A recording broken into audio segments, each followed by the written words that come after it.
A Pair of Silk Stockings by Chopin. Little Mrs. Summers one day found herself the unexpected possessor of $15. It seemed to her a very large amount of money, and the way in which it stuffed and bulged her worn old porte-monnaie gave her a feeling of importance such as she had not enjoyed for years. The question of investment was one that occupied her greatly. For a day or two she walked about, apparently in a dreamy state, but really absorbed in speculation and calculation. She did not wish to act hastily, or to do anything she might afterward regret. But it was during the still hours of the night, when she lay awake revolving plans in her mind, that she seemed to see her way clearly toward a proper and judicious use of the money. $1 or $2 should be added to the price usually paid for Janie's shoes, which would ensure their lasting an appreciable time longer than they usually did. She would buy so and so many yards of percale for the new shirt-waists for the boys and Janie and Mag. She had intended to make the old ones do by skillful patching. Mag should have another gown. She had seen some beautiful patterns, veritable bargains in the shop windows, and still there would be enough left for new stockings. 2 pairs apiece, and what darning that would save for a while. She would get caps for the boys and sailor hats for the girls. The vision of her little brood looking fresh and dainty and new for once in their lives excited her and made her restless and wakeful with anticipation. The neighbors sometimes talked of certain better days that little Mrs. Summers had known before she had ever thought of being Mrs. Summers. She herself indulged in no such morbid retrospection. She had no time, no second of time to devote to the past. The needs of the present absorbed her every faculty. A vision of the future, like some dim, gaunt monster, sometimes appalled her. But luckily, tomorrow never comes. Mrs. Summers was one who knew the value of bargains, who could stand for hours making her way inch by inch toward the desired object that was selling below cost. She could elbow her way if need be. She had learned to clutch a piece of goods and hold it and stick to it with persistence and determination till her turn came to be served, no matter when it came. But that day she was a little faint and tired. She had swallowed a light luncheon. No! Between getting the children fed and the place righted, and preparing herself for the shopping bout, she had actually forgotten to eat any luncheon at all. She sat herself upon a revolving stool before a counter that was comparatively deserted, trying to gather strength and courage to charge through an eager multitude that was besieging breastworks of shirting and figured lawn. An all-gone limp feeling had come over her, and she rested her hand aimlessly upon the counter. She wore no gloves. By degrees she grew aware that her hand had encountered something very soothing, very pleasant to touch. She looked down to see that her hand lay upon a pile of silk stockings. A placard nearby announced that they had been reduced in price from $2.50 to $1.98, and a young girl who stood behind the counter asked her if she wished to examine their line of silk hosiery.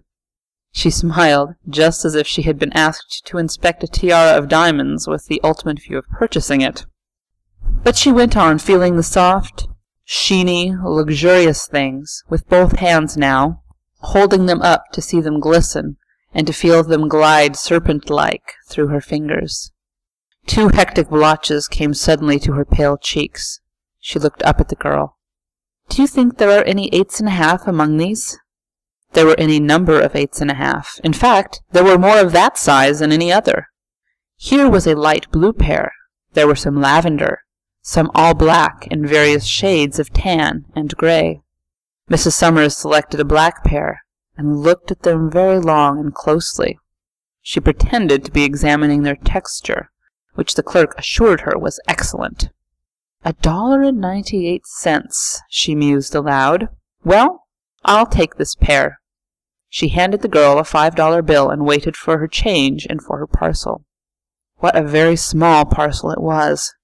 It seemed lost in the depths of her shabby old shopping bag. Mrs. Summers after that did not move in the direction of the bargain counter. She took the elevator, which carried her to an upper floor, into the region of the ladies' waiting rooms. Here, in a retired corner, she exchanged her cotton stockings for the new silk ones which she had just bought. She was not going through any acute mental process or reasoning with herself, nor was she striving to explain to her satisfaction the motive of her action. She was not thinking at all.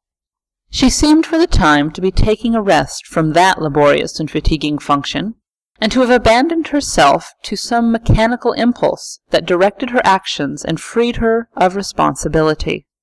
How good was the touch of the raw silk to her flesh! She felt like lying back in the cushioned chair and reveling for a while in the luxury of it. She did for a little while. Then she replaced her shoes, rolled the cotton stockings together, and thrust them into her bag. After doing this, she crossed straight over to the shoe department and took her seat to be fitted. She was fastidious. The clerk could not make her out. He could not reconcile her shoes with her stockings, and she was not too easily pleased. She held back her skirts and turned her feet one way and her head another way as she glanced down at the polished, pointed-tipped boots. Her foot and ankle looked very pretty. She could not realize that they belonged to her, and were part of herself. She wanted an excellent and stylish fit, she told the young fellow who served her, and she did not mind the difference of $1 or $2 more in price so long as she got what she desired. It was a long time since Mrs. Summers had been fitted with gloves. On rare occasions, when she had bought a pair, they were always bargains, so cheap that it would have been preposterous and unreasonable to have expected them to be fitted to the hand. Now she rested her elbow on the cushion of the glove counter, and a pretty, pleasant young creature, delicate and deft of touch, drew a long-wristed kid over Mrs. Summers' hand. She smoothed it down over the wrist and buttoned it neatly, and both lost themselves for a second or two in admiring contemplation of the little symmetrical gloved hand. But there were other places where money might be spent. There were books and magazines piled up in the window of a stall a few paces down the street. Mrs. Summers bought 2 high-priced magazines, such as she had been accustomed to read in the days when she had been accustomed to other pleasant things. She carried them without wrapping. As well as she could, she lifted her skirts at the crossings. Her stockings and boots and well-fitted gloves had worked marvels in her bearing, had given her a feeling of assurance, a sense of belonging to the well-dressed multitude. She was very hungry. Another time she would have stilled the cravings for food until reaching her own home, where she would have brewed herself a cup of tea and taken a snack of anything that was available. But the impulse that was guiding her would not suffer her to entertain such a thought. There was a restaurant at the corner. She had never entered its doors. From the outside she had sometimes caught glimpses of spotless damask and shining crystal, and soft-stepping waiters serving people of fashion. When she entered, her appearance created no surprise, no consternation, as she had half feared it might. She seated herself at a small table alone, and an attentive waiter at once approached her to take her order.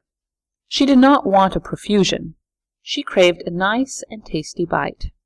A half-dozen blue points, a plump chop with cress, and something sweet, a crème frappée, for instance, a glass of Rhine wine, and after all, a small cup of black coffee. While waiting to be served, she removed her gloves very leisurely and laid them beside her. Then she picked up a magazine and glanced through it, cutting the pages with the blunt edge of her knife. It was all very agreeable. The damask was even more spotless than it had seemed through the window, and the crystal more sparkling. There were quiet ladies and gentlemen who did not notice her, lunching at the small tables like her own. A soft, pleasing strain of music could be heard, and a gentle breeze was blowing through the window. She tasted a bite, and she read a word or two, and she sipped the amber wine and wiggled her toes in the silk stockings. The price of it made no difference. She counted the money out to the waiter and left an extra coin on his tray, whereupon he bowed before her as before a princess of royal blood. There was still money in her purse, and her next temptation presented itself in the shape of a matinee poster. It was a little later when she entered the theatre. The play had begun, and the house seemed to her to be packed. But there were vacant seats here and there, and into one of them she was ushered, between brilliantly dressed women who had gone there to kill time and eat candy and display their gaudy attire. There were many others who were there solely for the play and acting. It is safe to say that there was no one present who bore quite the attitude which Mrs. Summers did to her surroundings. She gathered in the whole, stage and players and people, in one wide impression, and absorbed it and enjoyed it. She laughed at the comedy and wept. She and the gaudy woman next to her wept over the tragedy, and they talked a little together over it. And the gaudy woman wiped her eyes and sniffed on a tiny square of filmy perfumed lace, and passed little Mrs. Summers her box of candy. The play was over. The music ceased. The crowd filed out. It was like a dream ended. People scattered in all directions. Mrs. Summers went to the corner and waited for the cable car.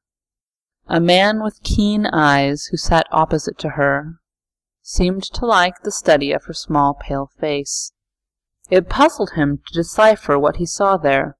In truth, he saw nothing, unless he were wizard enough to detect a poignant wish, a powerful longing that the cable car would never stop anywhere, but go on and on with her forever.